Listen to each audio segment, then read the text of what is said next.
नमस्कार, UP live देख रहे हैं आप। मैं हूं आपके साथ आयुष्पाल। यूपी लाइव में आज सबसे पहले बात होगी विधानसभा के शीतकालीन सत्र को लेकर के। दिखाएंगे आपको प्रयागराज में बच्चों की मेहनत से बना एक अनोखा मिनी म्यूजियम। तो वहीं बताएंगे आपको कि राम जन्मभूमि आंदोलन और राम मंदिर निर्माण से जुड़े दस्तावेजों का डिजिटलीकरण कहां तक पहुंचा है। साथ ही दिखाएंगे कि संभल जिले में प्रशासन ने इस बार कहां चलाया है पीला पंजा। देंगे जानकारी उत्तर प्रदेश की हर छोटी बड़ी खबर की, लेकिन सबसे पहले खबर प्रदेश के बजट को लेकर।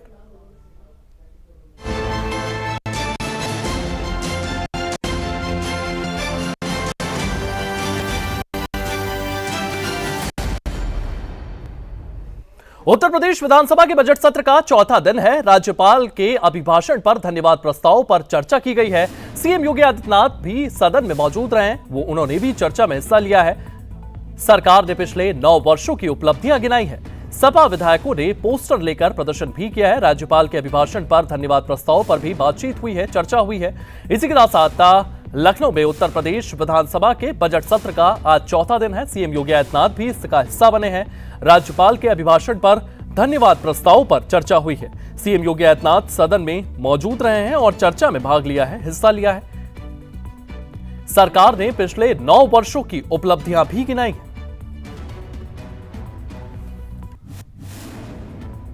इसी बीच कानपुर से एक और बड़ी खबर सामने आई है, जहां पर लैम्बोर्गिनी कार एक्सीडेंट मामला सामने आया है। आरोपी शिवम मिश्रा को जमानत मिल गई है। कोर्ट ने गिरफ्तारी को अवैध बताया है। माननीय न्यायालय ने पुलिस रिमांड नकारा है। 2000 रुपए की अंडरटेकिंग पर रिहाई हुई है। तो आरोपी शिवम मिश्रा को जमानत मिल गई है। आपको बता दें, कोर्ट ने गिरफ्तारी को अवैध बता दिया है। माननीय न्यायालय ने पुलिस रिमांड को भी नकारा है। 2000 रुपए की अंडरटेकिंग पर यह रिहाई दी गई है। तो कानपुर में लैम्बोर्गिनी कार मामले में यह बड़ा अपडेट सामने आया है। आरोपी शिवम मिश्रा को जमानत दे दी गई है।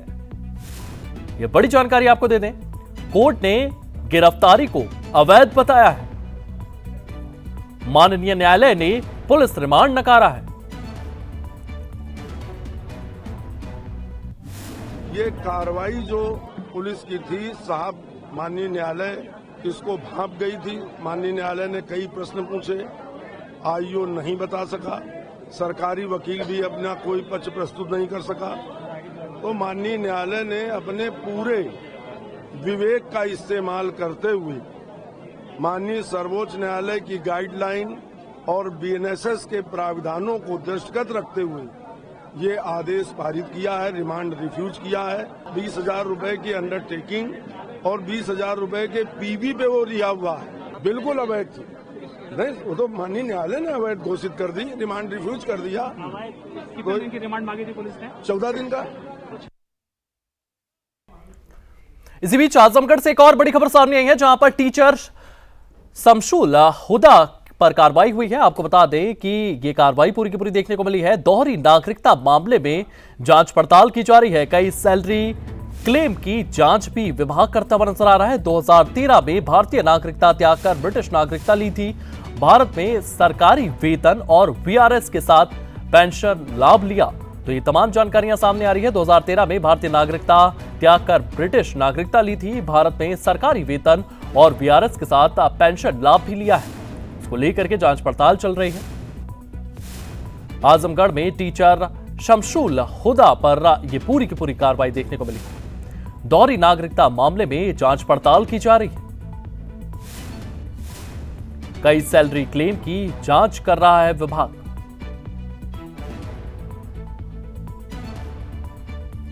- 2013 में भारतीय नागरिकता त्यागी थी, ब्रिटिश नागरिकता ली थी। भारत में सरकारी वेतन और वीआरएस को लेकर भी जांच पड़ताल की जाएगी।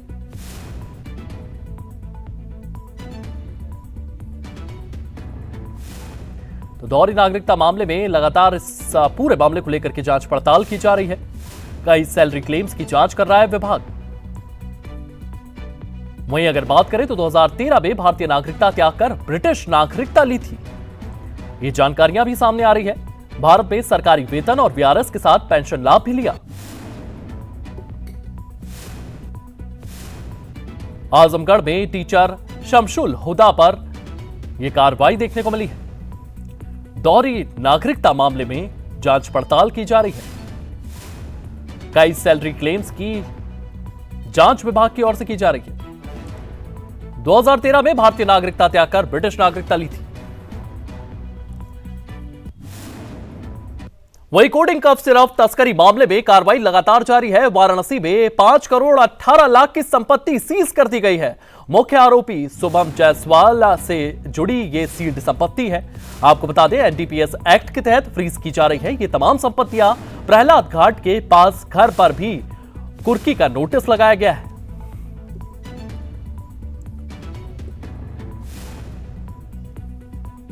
तो वाराणसी में 5 करोड़ 18 लाख की संपत्ति को सीज कर दिया गया है। मुख्य आरोपी शुभम जायसवाल से जुड़ी ये तमाम सील्ड संपत्तियां बताई जा रही है। इस पूरे मामले को लेकर के ये बड़ा एक्शन देखने को मिला है।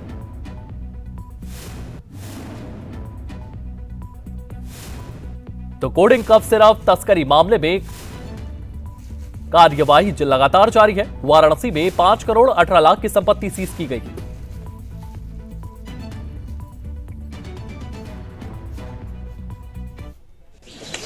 आज दिनांक 12/2/26 से ये अनाउंस किया जाता है कि थाना सारनाथ कमिश्नरेट वाराणसी में मुकदमा अपराध संख्या 623/25 जो धारा एनडीपीएस एक्ट तथा अन्य धाराओं में लिखा गया, उसमें जो मुख्य अभियुक्त हैं नाम विनोद अग्रवाल है, उनकी संपत्ति धारा 68F के अंतर्गत फ्रीज की जाती है, जिसका हस्तांतरण स्थायी तौर पर रोक लगाई गई है। तो सभी को सूचना दी जाती है, इसको न खरीदे न इसका हस्तांतरण करें। वहीं प्रयागराज से एक प्रेरणादायक खबर सामने आई है, जहां पर जवाहर बाल भवन में बच्चों की रचनात्मकता देखने को मिली है। यहां पर एक अनोखा मिनी म्यूजियम तैयार किया गया है। आनंद भवन परिसर में स्थित इस बाल भवन में बच्चों ने पुरानी रद्दी कागज यानी बेकार कागज का इस्तेमाल करके ऐतिहासिक और आध्यात्मिक मूर्तियों की शानदार प्रस्तुति पेश की है। कैसा है ये अनोखा म्यूजियम, इस रिपोर्ट में देखिए।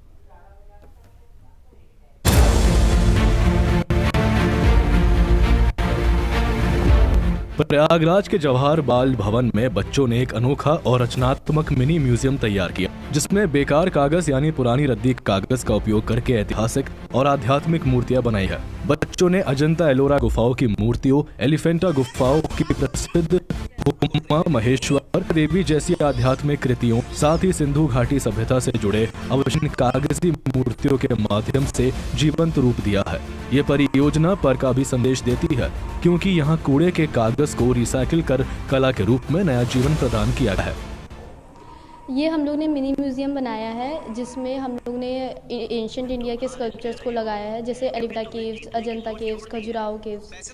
तो और इसकी स्पेशल बात ये है कि जो अजंता में पेंटिंग्स मिली थी उसको हम लोग ने रिलीफ में शो किया है, और जैसे त्रिमूर्ति एला केव्स में मिली थी वो हम लोग ने बनाया है, और उमा महेश्वर की, शिव जी की जो स्टैचूज़ मिली हैं एलिफेंटा केव्स में, और अर्धनारीश्वर के।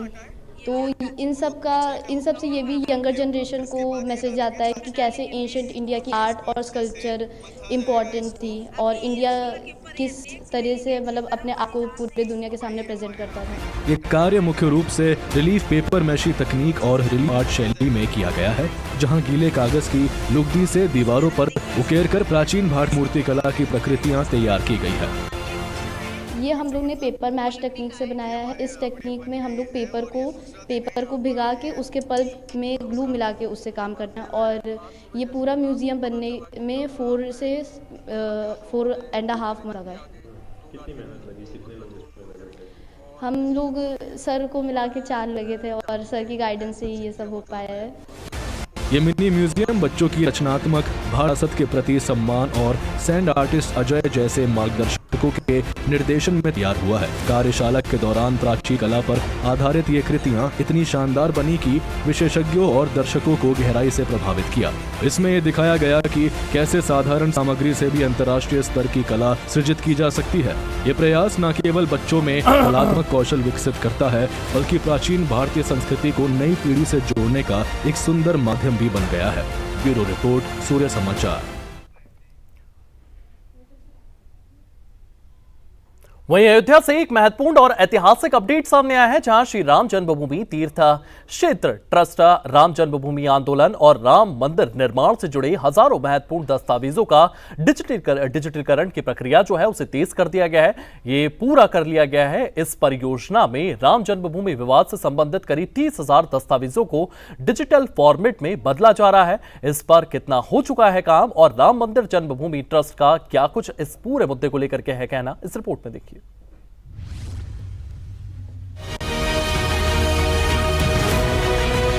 श्री राम जन्मभूमि आंदोलन और अयोध्या में राम मंदिर निर्माण से जुड़े महत्वपूर्ण ऐतिहासिक तथा कानूनी दस्तावेजों का डिजिटलीकरण कार्य श्री राम जन्मभूमि तीर्थ क्षेत्र ट्रस्ट के नेतृत्व में तेजी से आगे बढ़ रहा है। इस परियोजना के तहत राम जन्मभूमि विवाद से संबंधित लगभग 30,000 दस्तावेजों को डिजिटल फॉर्मेट में परिवर्तित किया जा रहा है, जिसमें Faizabad civil court, Lucknow high court और सुप्रीम कोर्ट में पेश किए गए प्रमाण, पुरातात्विक साक्ष्य, पुरानी अदालती फाइलें, आंदोलन के रिकॉर्ड और 500 वर्ष के संघर्ष से जुड़े अभिलेख शामिल है। ये दस्तावेज कई भाषाओं में हैं, जैसे संस्कृत, हिंदी, उर्दू, फारसी, अरबी, पंजाबी यानी गुरुमुखी और अंग्रेजी के साथ साथ कुल मिलाकर 38,000 से ज्यादा पेज है। श्री राम जन्मभूमि आंदोलन के प्रारंभ का से लेकर अब तक यानी कि मंदिर निर्माण तक तमाम ऐसी तिथियां हुई, ऐसे साक्ष्य एकत्रित किए जिनका संकलन जो है लगातार होता रहा है। लेकिन जो वाद श्री राम जन्मभूमि का विधिक तौर से न्यायालय में चल रहा था, चाहे वह सत्र न्यायालय का रहा हो, स्थानीय न्यायालय, और चाहे हाई कोर्ट, उच्चतम न्यायालय और सर्वोच्च न्यायालय, इन सारे न्यायालयों में जो विधि वेत्ताओं ने अपने अपने विचारों को रखा, साक्ष्यों को प्रस्तुत किया और तब जाकर निर्णय प्राप्त हुआ। निर्णय प्राप्त होने के उपरांत जो है, जो विधि कार्रवाई में जो तमाम तरह के डॉक्यूमेंट्स निकले, उनको संकलित संग्रहण करने का कार्य जो है ट्रस्ट ने कराना प्रारंभ किया। हालिया जानकारी के अनुसार इस डिजिटलीकरण प्रक्रिया का बड़ा हिस्सा पूरा हो चुका है, जिसमें विभिन्न स्रोतों में करीब 80% कार्य संपन्न होने की रिपोर्ट है। ये कार्य करसेवकपुरम अयोध्या में चल रहा है और इन दस्तावेजों को इंटरनेशनल श्री राम कथा म्यूजियम एंड आर्ट गैलरी में संरक्षित किया जाएगा। ये जानकारी होगी कि लगभग 550 वर्षों का जो संघर्ष था, किस कारण से किया गया, किस इमारत यानी किस भवन के लिए किया गया, वह श्री राम जन्मभूमि के जन्मस्थान को लेकर संघर्ष था। ये सारे विषय जब वो पढ़ेंगे और एक निर्णय की जब कापियां देखेंगे वो, और डिजिटल तौर पर देखेंगे, आजकल तो भाई डिजिटल पूरा देश जो है वो डिजिटल आधारित हो गया है। छोटी छोटी बातें जो है खबरें बन जाती हैं और तमाम तरह के जो है विषय जो है सब पूरा विश्व देखने लगता है, चाहे वो टीवी का माध्यम हो चाहे वह मोबाइल का।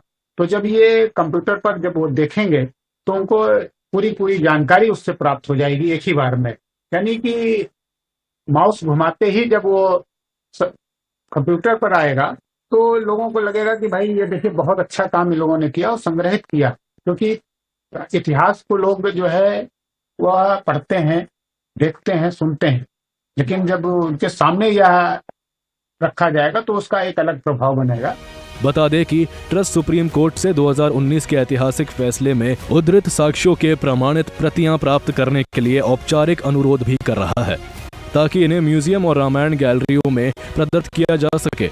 ये पहल न केवल इन दस्तावेजों को स्थायी रूप से सुरक्षित की शोधकर्ताओं, छात्रों, इतिहासकारों और आम जनता के लिए एक क्लिक में सुलभ बना रही है। इससे राम जन्मभूमि आंदोलन की पूरी गाथा पारदर्शी तरीके से भविष्य की पीढ़ियों तक पहुंच सकेगी। साथ ही भारतीय सांस्कृतिक और धार्मिक विरासत को डिजिटल माध्यम से मजबूत करने में महत्वपूर्ण योगदान दे रही है।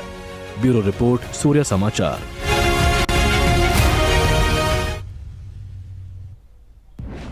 वहीं उत्तर प्रदेश के संभल जिले में प्रशासन ने चंदौसी तहसील के नरौली इलाके में एक अवैध मदरसे के खिलाफ सख्त कार्रवाई की है। ग्राम समाज की भूमि पर बिना अनुमति के बने मदरसा बंजारी कुआं को पूरी तरह ध्वस्त कर दिया गया है। प्रशासन के मुताबिक यह मदरसा लगभग 6 साल पहले ग्राम समाज की भूमि पर बनवाया गया था, जो खाद के गड्ढे और सार्वजनिक रास्ते में आता था। यहां पर कैसी है प्रशासन की कार्रवाई, इस रिपोर्ट में देखिए।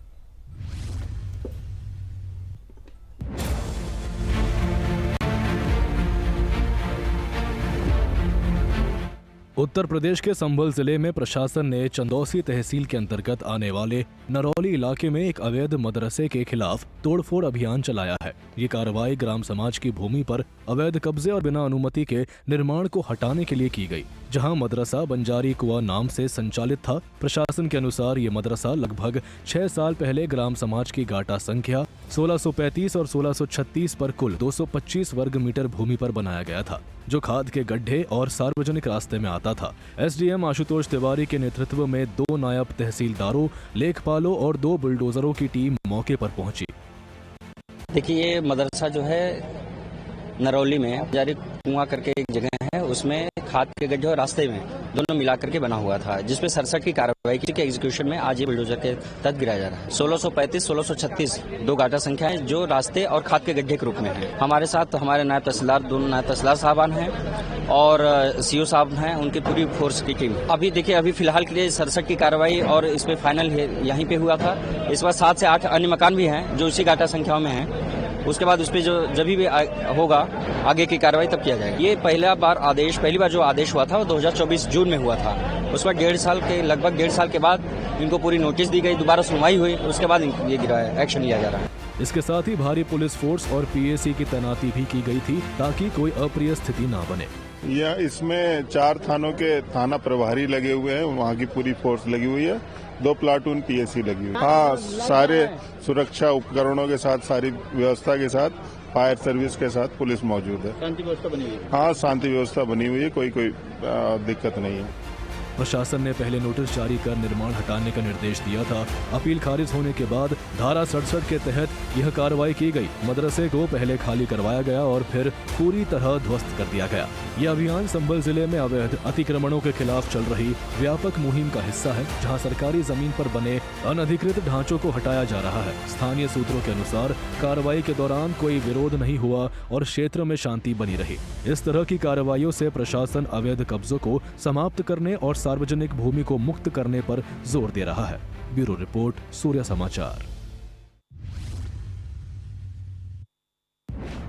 वहीं वाराणसी से एक और बड़ी खबर सामने आई है, जहां पर काशी में महाशिवरात्रि उत्सव की धूम देखने को मिली है। श्री काशी विश्वनाथ धाम में आयोजित हो रहा है उत्सव। सांस्कृतिक संध्या समारोह में भाव विभोर प्रस्तुतियां पेश की गई है। पूरा वातावरण हर हर महादेव के जय घोष से गूंज उठा है। महाशिवरात्रि उत्सव में श्रद्धालुओं की भारी भीड़ उमड़ी है। तो वाराणसी में काशी में महाशिवरात्रि उत्सव की धूम देखने को मिली।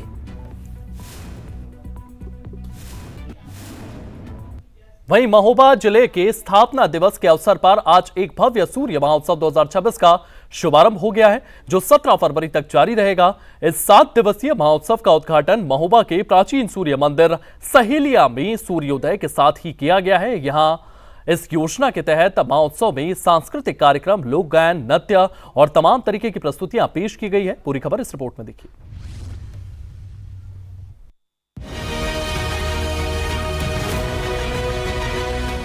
महोबा जिले के स्थापना दिवस के अवसर पर आज 11 फरवरी 2026 को भव्य सूर्य महोत्सव 2026 का शुभारंभ किया गया है, जो 17 फरवरी तक चलेगा। इस 7 दिवसीय महोत्सव का उद्घाटन महोबा के प्राचीन सूर्य मंदिर रहेलिया में हुआ, जहां सूर्योदय के साथ ही कार्यक्रम शुरू हुआ। जिलाधिकारी गजल भारद्वाज की अध्यक्षता में तैयार की गई इस योजना के तहत महोत्सव में सांस्कृतिक कार्यक्रम, लोक गायन, नृत्य, नाटक, संगोष्ठियां, प्रतियोगिताएं, कृषि विज्ञान, हस्तशिल्प प्रदर्शनी, पुस्तक मेला और बुंदेली लोक संस्कृति को बढ़ावा देने वाले कई आयोजन शामिल है। आज यहाँ रहेलिया सूर्य मंदिर के रहेलिया तट पर सुबह 6:30 बजे माननीय प्रभारी मंत्री जी, माननीय विधायक जी, माननीय एमएलसी साहब की ऑनलाइन उपस्थिति तथा हमारे यहाँ के सभी जनप्रतिनिधि की उपस्थिति में सूर्य आरती और आराधना के माध्यम से इस प्रोग्राम का उद्घाटन कराया गया है। और इसके बाद यहाँ पर जो प्लानिटोरियम लगाया गया है स्टूडेंट्स और युवाओं के लिए, 4 दिन का ये प्लानिटोरियम यहाँ रहेलिया सूर्य मंदिर पर लगाया गया है, उसका भी उद्घाटन ऑनलाइन माध्यम से कराया गया है। मैं धन्यवाद देना चाहती हूँ अपने सभी जनप्रतिनिधिगण और अपने सभी समाज सेवी और महोबा के जनपद वासियों का कि इसको आज का जो अभी मॉर्निंग का कार्यक्रम था उसको सफल बनाने के लिए। विशेष रूप से 11 से 14 फरवरी तक प्राचीन सूर्य मंदिर में स्पेस इंडिया और एस्ट्रो टूरिज्म इंडिया के सहयोग से अंतरिक्ष दर्शन या अंतरिक्ष अन्वेषण कार्यक्रम का आयोजन किया जा रहा है, जिसमें स्टार गेजिंग सत्र, प्लेनेटेरियम प्रस्तुतियां, सुरक्षित सौर अवलोकन, इसरो वैज्ञानिकों से संवाद और आधुनिक खगोल विज्ञान से जुड़े इंटरैक्टिव सेशन शामिल है। यह कार्यक्रम भारत की सौर ज्ञान परंपरा, वैज्ञानिक विरासत और समकालीन अंतरिक्ष अन्वेषण को जोड़ते हुए प्राचीन सूर्य पूजा की सांस्कृतिक महत्व को आधुनिक विज्ञान से जोड़ रहा है। सबसे पहली चीज तो ये कि हम अभी महोबा में हैं। महोबा का सूर्य मंदिर यहाँ पे मेन अट्रैक्शन था। अब जब हम कभी मंदिरों की बात करते हैं ना, तो हमें लगता है कि बस हम पूजा करने जा रहे हैं, लेकिन जब हमारे पूर्वजों ने मंदिर बनाए थे तो सिर्फ हम पूजा करने का इकलौता पर्पस नहीं हुआ करता था, हम बहुत सारी चीजें किया करते थे। जैसे अगर हम सूर्य मंदिर को देखें तो ये बात सुनने में ही अजीब है कि ये मंदिर एक तरीके का कैलकुलेटर था। इसकी मदद से हम पहले ये समझकर बैठे हुए थे कि सूरज कहाँ से उग रहा है, क्यों उग रहा है, कहाँ से उसका डायरेक्शन जाएगा, साल के महीने से मतलब साल में जो भी हम टाइम बीत रहा है वो यहाँ से हम बैठकर कैलकुलेट कर सकते थे बिना किसी कैलेंडर के, उस टाइम पे जब कोई चीज ऐसी एग्जिस्ट करती भी नहीं थी, होती भी नहीं थी। यही चीज अपने आप में लोगों तक पहुंचाने के लिए, बच्चों तक पहुंचाने के लिए, इसको और इंटरेस्टिंग बनाने के लिए यहाँ पे हमने कुछ प्रोग्राम्स वगैरह स्टार्ट करे, जैसे कि अलग अलग ग्रहों पे हमारा वजन कितना होगा, या फिर आसमान जो हमें सिर्फ काला दिखाई देता है उसके अंदर कितने राज छिपे हुए हैं, कितने तारे हैं, कितने ही हमारे जैसी और धरतियां क्या हो सकती हैं, कैसे हम और ब्रह्मांड है, क्या कुछ है, सब कुछ हम इसमें देखेंगे टेलीस्कोप की हेल्प से। ये महोत्सव महोबा की पर्यटन क्षमता को बढ़ावा देने, स्थानीय उत्पादों को प्रोत्साहन देने और बुंदेलखंड की समृद्ध सांस्कृतिक धरोहर को राष्ट्रीय स्तर पर पहचान दिलाने का प्रयास है। प्रशासन ने भव्यता के साथ सुरक्षा को प्राथमिकता देते हुए सभी व्यवस्थाओं को अंतिम रूप दिया है। कार्यक्रम में स्थानीय निवासी, पर्यटक और विज्ञान प्रेमी बड़ी संख्या में शामिल हो रहे हैं, जिससे यह आयोजन महोबा के इतिहास, संस्कृति और विज्ञान के संगम का प्रतीक बन गया है। ब्यूरो रिपोर्ट, सूर्य समाचार। चलिए फिलहाल यूपी लाइव में इतना ही। आप बने रहिए सूर्य समाचार के साथ।